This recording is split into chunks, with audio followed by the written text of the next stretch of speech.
Iqtisodiy lobbizm va uning kuchi. Ya'ni iqtisodiyotda lobbizm qanday ta'sir qiladi va iqtisodiyotni qanday o'zgartiradi?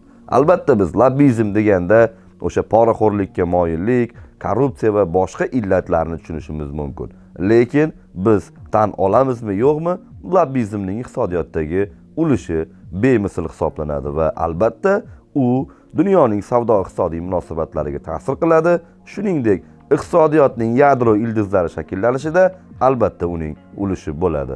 Umuman lobbi deganda biz koridorlarni, dahlizni tushunishimiz mumkin. Ya'ni lobbi so'zi inglizcha so'zdan iborat bo'lib, ba'zilar uni xosxonalar, kluarlar shaklida talqin qilsa, ba'zi bir siyosatchilar uni koridor, ya'ni dahliz sifatida uni ko'rishi mumkin bo'ladi. Ya'ni biz lobbizmni bugun ko'rib chiqayotganda AQSh iqtisodiyoti va siyosatini ko'rib chiqishni ma'qul ko'rdik. Chunki AQSh iqtisodiyotining ochiqligi va ba'zi bir rivojlangan va rivojlanayotgan mamlakatlarga nisbatan keskin fikrlamaslik, agressiya bildirmaslik uchun hamma uchun qulay bo'lgan AQSh mamlakatini tanlashga qaror qildik. Va bu mamlakat lobbizmda ochiqlik siyosatini yurg'izishda o'ziga xos mamlakat hisoblanadi va umumiy olganda siyosat haqida o'zi iqtisodchilar nima deydi? Mana shu savolga AQSh iqtisodiyoti va uning siyosati javob beradi.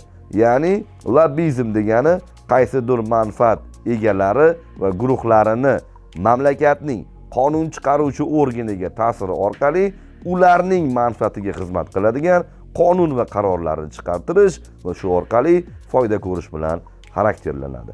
Umuman eng katta lobbilar AQSh iqtisodiyotida hisoblanadi va eng katta lobbilarning raqobati Amerika Qo'shma Shtatlarida ro'y beradi. Bizda endi siyosiy madaniyat shakllanayotgan bir davrda albatta AQSh lobbisiga juda qo'pol va korrupsiya sifatida qarashimiz mumkin bo'ladi.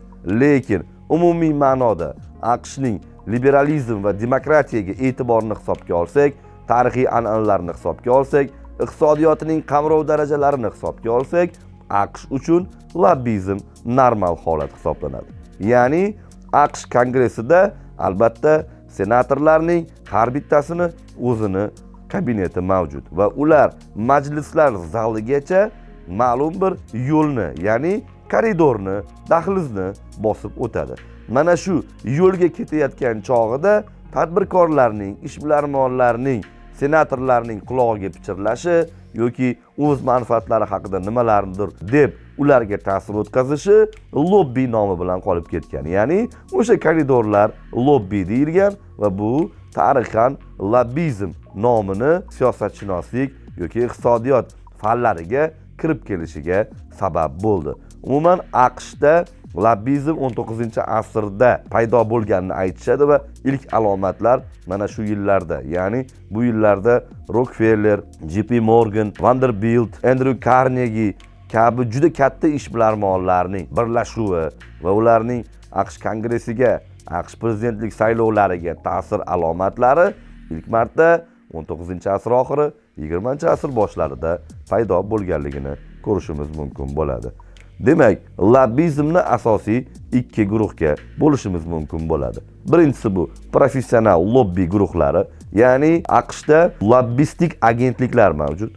Ular ma'lum bir fikrni davlat doiralariga singdirish va qonunda aks ettirish uchun senatorlar bilan o'zaro aloqalar o'rnatishadi va kompaniyalar, ishbilarmonlar manfaatli shartnomalarni taklif qilishadi. Va ikkinchisi bu etnik guruhlar, ya'ni milliy guruhlar hisoblanadi. Masalan, yahudiylar lobbizmi. Bu AQShdagi eng kuchli lobbizmlardan biri hisoblanadi va AQShda Isroil lobbisini ushlab turadi. Umuman iqtisodiy jihatlar nimadan iborat? AQShdagi ikkinchi katta lobbilardan biri bu Xitoy lobbisi hisoblanadi. Bilamizki, AQSh savdo-iqtisodiy munosabatlarida Xitoy bilan juda katta profilli, ya'ni qamrovli masshtabdagi xilma-xil diversifikatsiyalangan munosabatlarni olib boradi va ko'pincha AQShning fuqarolari bunga qarshilik qilishadi. Umuman aytganda AQShning ba'zi bir shtatlarida lobbizmga ruxsat berishadi, ba'zi bir shtatlarida negativ qarashadi. Shuning uchun Amerika Qo'shma Shtatlarini o'zida lobbizm uchun yakdil va yagona fikr yo'qligini ko'rishimiz mumkin. Va 1999-yil Seattle shahrida bo'lib o'tgan Jahon savdo tashkilotining kengashida, sammitida juda katta noroziliklar bo'ldi. Minglab odamlar ko'chaga chiqdi, oynalar sindi. Demak, AQShning Xitoyga bo'lgan siyosatini doim aholi qo'llab-quvvatlamaydi. Lekin AQSh iqtisodchilaridan so'rasangiz, Xitoy bilan AQShning savdo-iqtisodiy munosabatlari qilinishi kerakmi? Bu yerda manfaat bormi deb so'rasangiz, aslida ilmiy tadqiqotlarga ko'ra deyarli 95% AQSh iqtisodchilari kerak, ya'ni ha deb javob berishadi. Ya'ni ilmiy tadqiqotlar va aholining fikri doim ham bir-biriga to'g'ri kelavermaydi. Umuman lobbizm eng katta maydonda o'sha davlat budjetiga, ya'ni dunyodagi eng katta budjetlardan birini qanday iqtisodiy lobbizm alomatlari borligini tadqiqotlarda ko'rib chiqamiz. Yalang'och iqtisodiyot kitobi muallifi Charles Uillian o'zining lobbizm haqidagi kitob sahifalarida turli xil feedbacklarini e'tirof etadi. Ya'ni u iqtisodchilarning siyosat haqidagi fikri boshqaligi va AQSh iqtisodiy siyosatida AQSh budjetidagi turli xil ko'zga ko'rinar lobbiylar borligi haqidagi o'z keyslarini namoyish etadi. Masalan, 1955-yildan beri deyarli 20-asrning oxirigacha AQShda angor echkisidan jun mahsulotlari oluvchi va ip yaratuvchi fermerlarga har yili juda katta subsidiya berib kelingan. Bundan asosiy maqsad bu harbiy lobbi edi. Ya'ni harbiy kiyimlarni tikishda asosan angor echkisini junidan tayyorlangan ip kalavasidan foydalanilardi. Lekin eng qizig'i 1960-yildan AQSh harbiylari sintetik ipga o'tishdi va sintetik tolalardan tayyorlangan kiyimlarga o'tib ketishdi. Lekin har yilgi angor echkilarini yetishtiruvchi, ya'ni junidan foydalanuvchi fermerlarga subsidiya to'xtamaganligini ko'rishimiz mumkin. Albatta bu budjet uchun manfaatlimi yo'qmi? Bu narsa savol ostida qolgan jarayon hisoblanadi va albatta angor echkisiga, ya'ni uni yetishtiradigan, jun yetishtiradigan fermerlarga to'lanadigan pullar juda katta fiskal manevrlarga sabab bo'lmaydi, chunki ularning soni kamligi unchalik katta soliq to'lovchilarning e'tiborini tortmaydi. Albatta AQShda budjet ochiq hisoblanadi va bundagi turli xil fikrlarning mavjudligi hukumatga ham ta'sir qiladi. Lekin bu turdagi fermerlarning kamligi demak e'tibordan chetda qoladigan vaziyatlardan biri hisoblanadi. Ikkinchi vaziyatda keyf sifatida etil spirtini keltiradi. Ya'ni doimiy ravishda AQSh hukumati etil spirtiga preferensiyalar berib keladi va uni benzinga aralashtirishda etil spirti go'yoki havoga zararli moddalarni chiqarmasligi bilan oddiy benzindan ko'ra deyarli 5-6 sentgacha etil spirtining har bir grammi uchun preferensiyalar beradi. Bu etil spirti bilan bog'liq preferensiyalar AQShning makkajo'xori yetishtiradigan fermerlarini subsidiyalargacha ta'sir qiladi. Chunki asosan bilamizki, etil spirti bug'doy yoki makkajo'xoridan olinadi va buni tayyorlaydigan fermerlar doimiy ravishda subsidiya olib keladi va bu budjetdan, AQSh budjetidan bu preferensiya 7,1 milliard dollarni yo'qotilishiga olib keladi.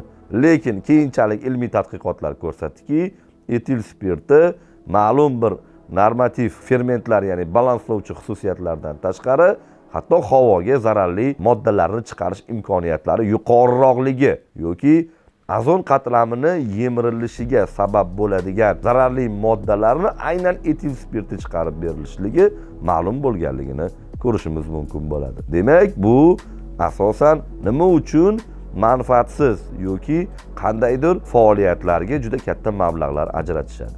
Va AQShning taniqli iqtisodchilari lobbizm doirasidagi budjetni yangi yil archasi deb atashadi. Barcha lobbistlar, tadbirkorlar o'zi archaga, o'sha budjetga o'zini bezagini kiritadi va o'zi uchun moliyaviy manfaatlar olishga harakat qiladi.